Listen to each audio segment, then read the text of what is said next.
y is equal to क्या formula आया था, x ten theta minus half g x square upon u square, यही आया था। और एक और क्या निकाला था, time of flight, t is equal to 2u sine theta over g। ये दो फॉर्मूला ड्राइव कर चुके हैं कलम, ठीक है। अब चल क्या रहा है, प्रोजेक्टाइल मोशन है, तो इसमें हॉरिजॉन्टल अर्थ हो गई, अर्थ के रेस्पेक्ट, मतलब अर्थ को ही हमें कंसीडर कर रहे हैं, इसके रेस्पेक्ट हमने क्या किया, u वेलोसिटी से थीटा एंगल पर कोई ऑब्जेक्ट थ्रो कर रहे हैं। तो यहाँ से हमने किसी ऑब्जेक्ट को फेंका, कितना एंगल है थीटा, और u इसकी स्पीड दे दी। तो यहाँ से जब ये थ्रो करेंगे तो ऐसे ही आएगा, ये जो मोशन है इसी को हम बोलते हैं प्रोजेक्टाइल मोशन। और इसी प्रोजेक्टाइल मोशन में हमने उसका पाथ निकाला था, और दूसरा उसका टाइम ऑफ फ्लाइट, यहाँ से यहाँ तक आने में उसे कितना टाइम लगा ये कैलकुलेट कर चुके हैं। दो चीजें और कैलकुलेट करनी है, एक यहाँ से इसकी रेंज चाहिए हमें कि इसे यहाँ तक आने में कितने डिस्टेंस से ट्रेवल करेगा, हॉरिजॉन्टल रेंज बोल देंगे इसे हम। और दूसरा हमें चाहिए इसकी ये हाइट, मैक्सिमम हाइट। भाई हाइट तो ये भी है, ये भी है, सब हाइट है, लेकिन ये मैक्सिमम है, मतलब बीच में जब पहुंचेंगे तो उसकी क्या होगी, मैक्सिमम हाइट। तो ये h चाहिए। तो दो चीजें और निकालनी है, h और r। h जब हम बात करते हैं इसकी, तो ये तो y डायरेक्शन होगी, और जब हम रेंज की बात करेंगे तो x डायरेक्शन होगी। तो रेंज कैलकुलेट करने के लिए हम x डायरेक्शन में चलेंगे, और जब हाइट निकालेंगे तो y डायरेक्शन में। क्लियर है ये बात? अब चलते हैं सबसे पहले थर्ड पॉइंट पे आ जाते हैं, और हमें क्या निकालना है, इसकी रेंज, हॉरिजॉन्टल रेंज भी बोल देते हैं, ये चाहिए, ठीक है। तो रेंज जो है उसे कैलकुलेट करने के लिए हम चलेंगे इन x डायरेक्शन, x डायरेक्शन में चलते हैं।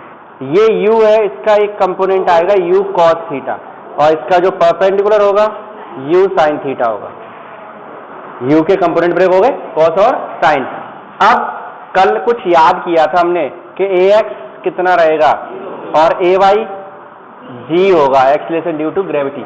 ऊपर से नीचे का जो मोशन होगा वो अर्थ अपनी तरफ खींचती है, तो acceleration due to gravity. Horizontally जब हम बात करेंगे तो वहां पर कोई भी फोर्स नहीं है, फोर्स नहीं है तो एक्सीलरेशन नहीं होगा। ऐसे तो कोई फोर्स लगी नहीं रहा, अर्थ खींच रही है तो वो तो वर्टिकली डाउनवर्ड है, तो वो एक्सीलरेशन ड्यू टू ग्रेविटी होगा। तो y डायरेक्शन में g रहेगा और x डायरेक्शन में 0।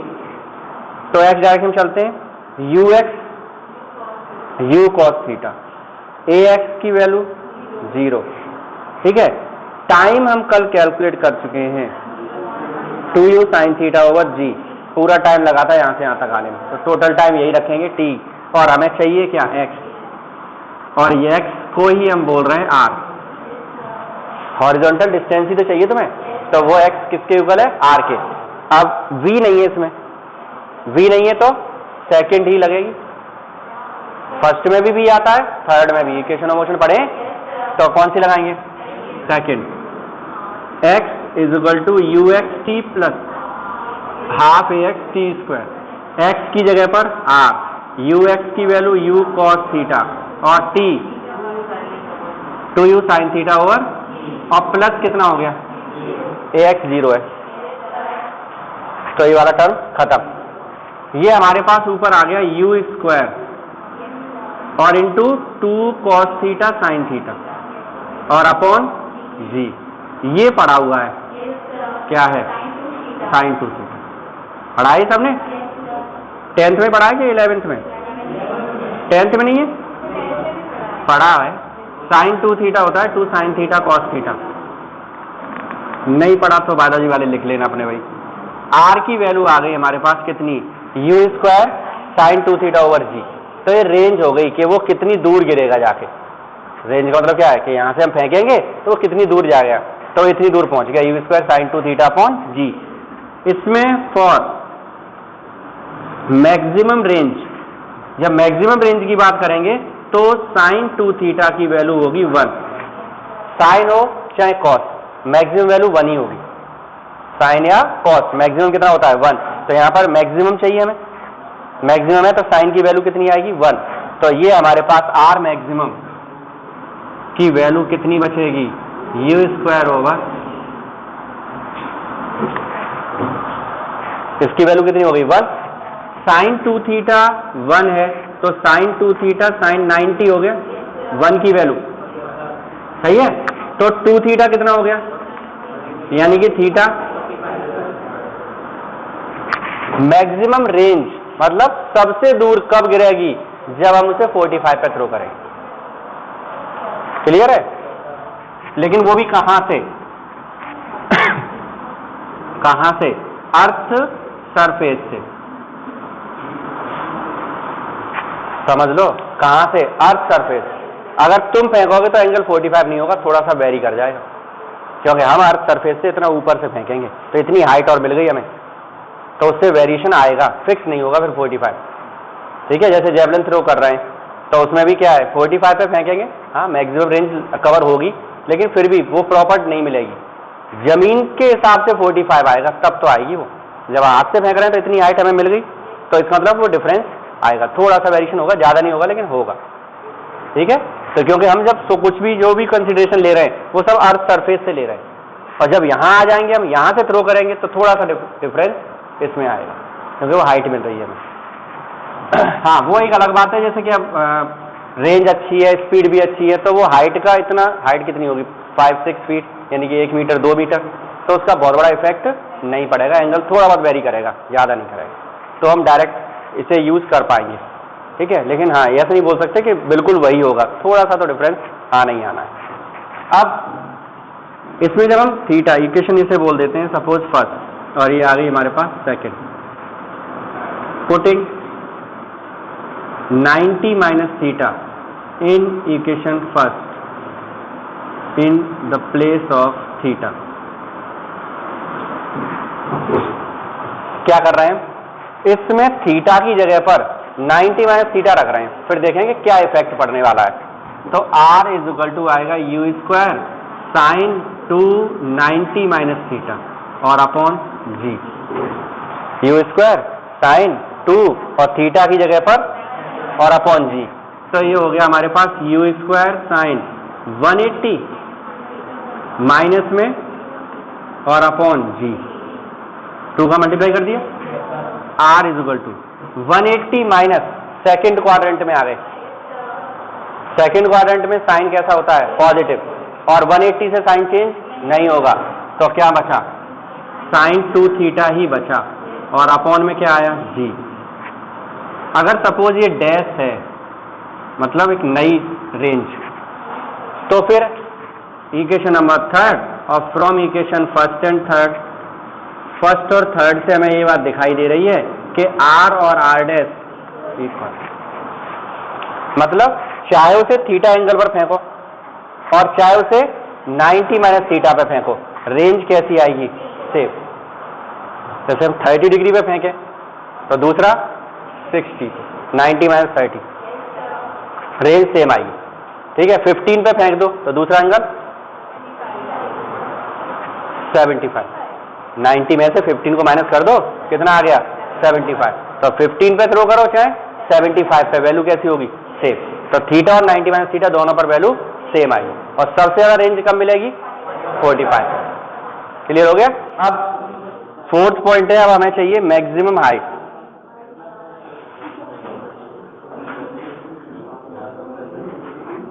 मैक्सिमम हाइट चाहिए h, तो ये वैल्यू चाहिए, तो अब किस डायरेक्शन से लाएंगे हम, y डायरेक्शन में।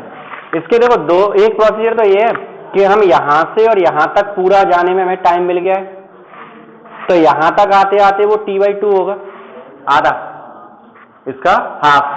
अब y डायरेक्शन को देखना केवल, तो यहां से स्टार्ट किया तुमने, यहां पर पहुंचोगे तब तक y डायरेक्शन में, मतलब ऊपर की तरफ जो वेलोसिटी है वो 0 हो जाएगी, इसीलिए ऊपर जाना बंद करेगा, फिर वो आगे की तरफ चल रहा है। कोई भी ऑब्जेक्ट है जैसे तुम फेंक रहे हो तो ऊपर जा रही है, यहां से ऊपर जा रही है, ऊपर जाना यहाँ बंद हो गई, तभी तो वो नीचे चलना शुरू हुई, ऊपर जाना बंद हो गई, मतलब फाइनल या लास्ट वेलोसिटी कितनी है, 0। तो हम ऐसे लिखेंगे इसे कि ये Vy 0 है, और Uy हमें पता ही है, वो तो फिगर में ही दिख रहा है, u साइन थीटा है, और ये कितना हो गया 0, और टाइम जो है t वो हो गया है t/2 का, डिवाइड कर दो इसमें, तो 2 से 2 खत्म हो जाएगा, क्या बचेगा u साइन थीटा अपॉन, अब y चाहिए जो क्या है h। अब फिर वही कौन सी लगाएंगे, फर्स्ट में तो y नहीं है, और जी तो जानते ही हो, लेकिन चाहिए तो तुम्हें वाई, तो क्या लगा दें? सेकंड। सेकंड क्या है? थर्ड भी लग जाएगी, दोनों से आ जाएगा। By second equation of motion क्या है? y is equal to u by t minus half a by t square. Minus लिया है क्योंकि ऊपर जा रहे हैं, जब ऊपर चलते हैं तो माइनस आता है। y की वैल्यू क्या है? h, यू बाई की value u sine theta, t की value 2u sine theta upon, अच्छा 2 कैंसिल हो गया, माइनस हाफ ए वाई क्या है? g, और इंटू टी स्क्वायर, टी कितना है? u sign theta upon g, और इसका और स्क्वायर। ये देखो u स्क्वायर हो गया और sign square theta upon g, minus square कर रहे हैं ऊपर, u square sine square theta upon 2g, ये g स्क्वायर हो जाएगा और एक g है, एक कैंसिल हो गई, एक g बची, सही है। और ये 2 तो बाहर है ही पहले से ही। अगर वैसे देखो ना इसे, तो ये पूरा है, ये आधा है, u square sine square theta upon g, और यहाँ पर 1/2 है ये, और u square sine square theta upon g, आधा है। पूरे में से आधा माइनस करेंगे तो आधा बचेगा, तो वैल्यू आएगी हमारे पास u square sine square theta upon 2g, minus कर दिया, ये है मैक्सिमम हाइट। तो ये अभी हमने किससे निकाल दिया है?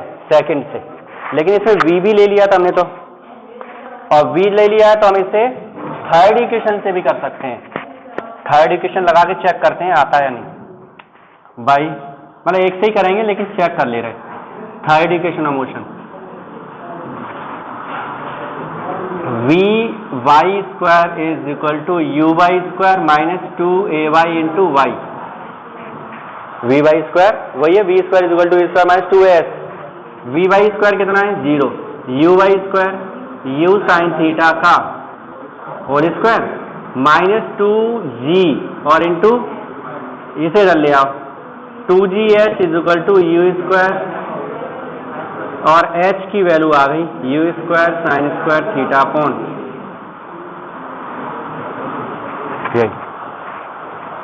सही है। तो चाहे सेकंड से सॉल्व कर लो और या फिर थर्ड से सॉल्व कर लो, दोनों आंसर था। क्लियर होगी बात ये? अब इसमें वही मैक्सिमम की बात करते हैं। फॉर मैक्सिमम h, अब थोड़ा सा एक कंफ्यूजन आ सकता है कि मैक्सिमम तो सर पहले ही लगा रखा था, मैक्सिमम तो पहले लगा हुआ है, तो एक और मैक्सिमम आ गया, तो दोनों में डिफरेंस क्या है?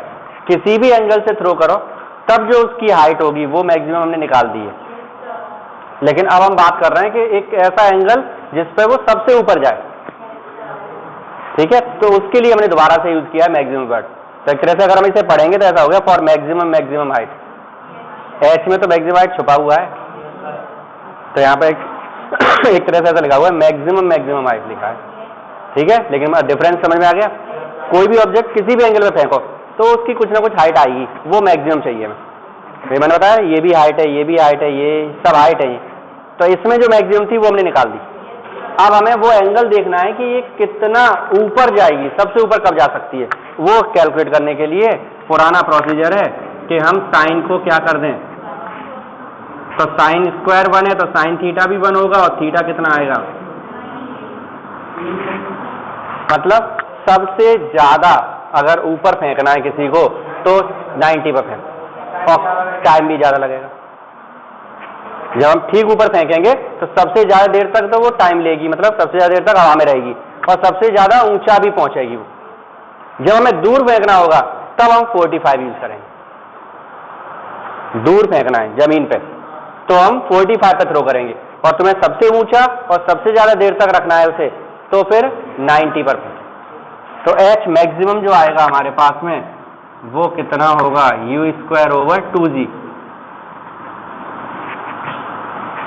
क्योंकि इसकी वैल्यू 1, ठीक है। तो साइन और कॉस में से कभी भी कुछ भी आ जाए, साइन या कॉस कुछ भी हो, मैक्सिमम वैल्यू का मतलब 1, ठीक है। तो वो हमने निकाल दिए थे।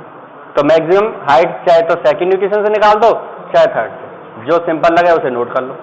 सकते हैं हम relation between h and r, range और हाइट के बीच में, और उसका सिंपल सा दोनों के फॉर्मूला लिखो और डिवाइड कर दो, रेंज डेरिवेशन तैयार।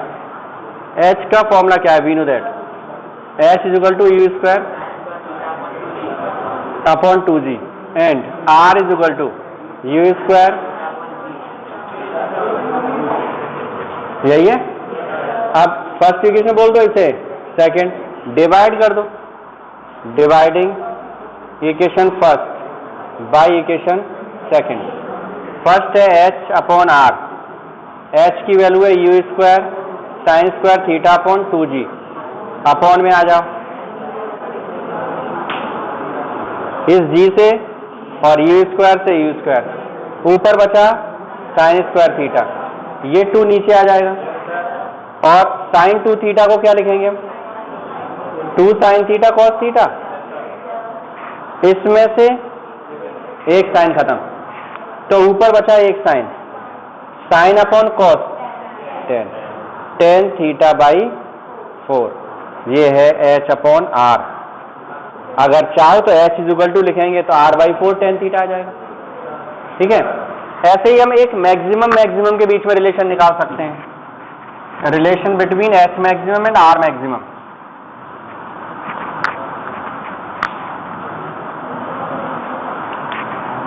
रिलेशन निकालना है हमें between H maximum and R maximum. Procedure बिल्कुल सेम, फॉर्मूला दोनों के लिखो। एच मैक्सिमम का फॉर्मूला क्या है, u square upon 2g and R maximum का u square upon g। Same procedure है, इसे फर्स्ट बोलो इसे सेकंड और डिवाइड कर दो, dividing first by equation second. तो H maximum upon H maximum की value u square upon 2g और इसकी वैल्यू है u square upon g, u square और g खत्म तो क्या बचेगा 1/2 एच मैक्सिमम अपॉन, मतलब अगर कोई भी मैन ऑब्जेक्ट किसी को फेंक रहा है तो वो जितनी दूर फेंकेगा उसका हाफ ऊपर फेंक पाएगा। 100 मीटर अगर वो दूर फेंक रहा है तो जब ऊपर फेंकने को बोलेंगे तो 50 मीटर ही फेंक पाएगा वो। एच मैक्सिमम आर का हाफ है, मतलब 45 डिग्री में उसने सेट कर लिया, ठीक है। जैसे अगर उसी की बात करो, जेवलिन थ्रो अभी उसने किया नीरज चोपड़ा ने, तो कितना फेंका उसने, लगभग 86-87 मीटर। अगर उससे यही बोला जाए जेवलिन ऊपर फेंक दो उसे तो वो उसका हाफ फेंक पाएगा, टाइम ऊपर ज्यादा लगेगा। ऊपर जब फेंकेगा तो ऊपर जाने में और लौट के आने में टाइम ज्यादा लगेगा, लेकिन जाएगा कितना वो हाफ, क्योंकि यहाँ स्पीड है उसके पास में। और जब ऊपर जा रहा है तो धीरे धीरे करके स्पीड कम होती जाएगी और वो हो जाएगा 0, फिर 0 से गिरेगा नीचे तो टाइम ज्यादा ले ही जाएगा। और जब सामने जा रहा है तो उसकी स्पीड कंटिन्यू है, एक्स डायरेक्शन में कल बात हुई थी, एक्स डायरेक्शन में स्पीड चेंज नहीं होती है तो वो रहेगी उसके पास पूरे टाइम, तो इसलिए जल्दी पहुंचेगा वो। समझ गए सर? थोड़ा सा बस समझेंगे, ज्यादा नहीं। प्रोजेक्टाइल मोशन, अब लेकिन प्रोजेक्टाइल मोशन कहां पर है, ये है ऑन इंक्लाइंड प्लेन और सरफेस। इंक्लाइंड सरफेस या प्लेन पर होगा ये, मतलब अभी तक हम ले रहे थे हॉरिजॉन्टल और सरफेस थी, अब हमें ऐसा ये प्लेन दे दिया, ये इसका कुछ एंगल है सपोज। अब ऑब्जेक्ट हमने यहां से फेंकी, कितनी स्पीड से, u स्पीड से, कितने एंगल पर, थीटा एंगल पर, तो यहां से ये ऐसे गिरेगी यहां पर, नीचे तो जा ही नहीं रही, प्लेन यही है, ठीक है। तो अब ये चेंज हो गया, इसमें क्या चीज चेंज हुई है वो समझो। एक सबसे पहले अगर हम ये कहें कि ये है ही नहीं, समझना इस फिगर को, ये नीचे वाली सरफेस नहीं है, तो एक तरह से अगर अभी तक हम बना रहे थे वैसे ही तो बना रहे थे, और इसको बोल देते एक्स डायरेक्शन, इसको बोल देते थे, ये पूरा का पूरा फिगर ऐसे तिरछा कर लो, यहां पर आ जाएगा, मतलब ये डायरेक्शन हो गई और इसके परपेंडिकुलर वाई डायरेक्शन। तो इसका u जो आएगा कंपोनेंट यहां पर आएगा u cos थीटा और इधर आएगा u sin थीटा, तो इसमें तो कोई चेंज हो नहीं रहा, u cos थीटा और u sin थीटा तो वैसा का वैसा ही, कोई चेंज हुआ ही नहीं। अब चेंज क्या है, चेंज है यहां पर समझो कि एक्सीलरेशन ड्यू टू ग्रेविटी जो वर्क करता है ए वाई, वो कहां होता है? यही होता है वर्टिकली डाउनवर्ड। कहां होता है? Vertically downward. अब जब इस प्लेन को ले रहे हैं तभी तो ऐसे बोल रहे थे, लेकिन अब प्लेन तो ये है, तो यहां पर जो होना चाहिए इसके हिसाब से समझना, यहां पर वो ऐसा होना चाहिए था, ये इस प्लेन के परपेंडिकुलर होना चाहिए था, वो होगा ए वाई। अभी इसके परपेंडिकुलर था, उसी को ले रहे थे हम ए वाई, अर्थ के परपेंडिकुलर ऐसे जा रहा था, तो वो क्या था? ए वाई। अब तुमने इसे तो छोड़ ही दिया, अब ये सोचो यही अर्थ है, ऐसे सोच लो, ठीक है। तो जो अब हमें ए वाई चाहिए वो कौन सा आएगा? वो इस सरफेस के परपेंडिकुलर आएगा। तो ये एंगल कितना होगा? 90। तो कहां से दिख रहा है? ये एंगल, ये 90 है, ये अल्फा है, ये 90 माइनस अल्फा हो गया, तो ये बचा कितना? दिख रहा है? ये 90 है, ये अल्फा है, तो ये 90 माइनस अल्फा हो गया, तीनों का सम 180 होगा, तो ये हो गया 90 माइनस, और यहां से ये परपेंडिकुलर है, तो 90 में से 90 माइनस अल्फा को माइनस कर दो तो क्या बचेगा? अल्फा बचेगा। आ गया अल्फा। अब इस ए वाई का कंपोनेंट आ गया जी कॉस अल्फा, और इधर आएगा जी साइन अल्फा। यही चेंज है इस पूरे डेरिवेशन में कि ए वाई को हम लेंगे अब जी कॉस अल्फा, और अभी तक जो ए एक्स 0 चल रहा था वो अब 0 नहीं है, जी साइन अल्फा होगा। सही है? ये चेंज हो गया, पूरा डेरिवेशन प्रोसीजर सेम रहेगा, ये दो चीज बदला करेंगी पूरे डेरिवेशन, बाकी सब कुछ वही है, क्योंकि ये वही ले रहे हैं, ये वही ले रहे हैं, सब कुछ वही है, जैसे हमने पहले ड्राइव किया सब कुछ वैसा ही होगा। दो तो डायरेक्ट भी निकल सकते हैं, जैसे कि अगर हम बात करें टी की, तो टी का फॉर्मूला क्या है? 2u साइन थीटा अपॉन जी। अगर इसके हिसाब से देखो तो इसे ऐसे लिख देते हैं, t is equal to 2u sine theta, पहले जो था वो u y था एक तरह से, और g क्या था? तो फिर हम इस t इज इक्वल टू, अब इसके हिसाब से u y और a y उठा लो इस वाले के हिसाब से, तो u y तो अभी भी u साइन थीटा है, a y कौन हो गया अब? तो फॉर्मूला ये आ गया हमारे पास में 2u sine theta upon g t आ गया, ठीक है कि नहीं? टी इसलिए आ गया क्योंकि पूरे डेरिवेशन में टाइम जब हमने निकाला था तो एक्स डायरेक्शन कहीं नहीं ली थी, वाई से ही सॉल्व कर लिया था इसे हमने, यही किया था। एच को भी वाई से सॉल्व किया डायरेक्ट, तो एच भी आ जाएगा। एच का फॉर्मूला क्या है? U square sine square theta upon 2g। तो इसमें भी वही कंडीशन है, u साइन थीटा का स्क्वायर, मतलब y डायरेक्शन में जो कंपोनेंट है उसका स्क्वायर, और नीचे कौन है? a y। वैसे ही लिख देता हूं मैं इसे, u y का स्क्वायर और अपॉन में 2 इंटू ए वाई, तो h की वैल्यू हो जाएगी u साइन स्क्वायर थीटा, ये तो यही रहेगा, और अपॉन में आएगा 2 इंटू जी कॉस अल्फा। ए वाई कितना है? ए वाई कितना है? जी कॉस अल्फा। आर नहीं निकाल सकते डायरेक्ट, रीजन आर में ए एक्स को 0 लेके सॉल्व कर दिया हमने, अब ए एक्स 0 नहीं है, जी साइन अल्फा है यहाँ पर, अब सॉल्व नहीं हो पाएगा वो, तो वो डेरिवेशन करना ही पड़ेगा, बड़ा सा एक फॉर्मूला निकल के आता है उसका फिर, लेकिन ये दोनों डायरेक्ट निकल सकते हैं। समझ में आ गया? तो अगर इंक्लाइंड प्लेन या इंक्लाइंड सरफेस दिया हो, तो इंक्लाइंड सरफेस पर हमें अगर कोई ऑब्जेक्ट इस तरह से थ्रो किया हमने, तो उसकी ये कंडीशन है, ठीक है।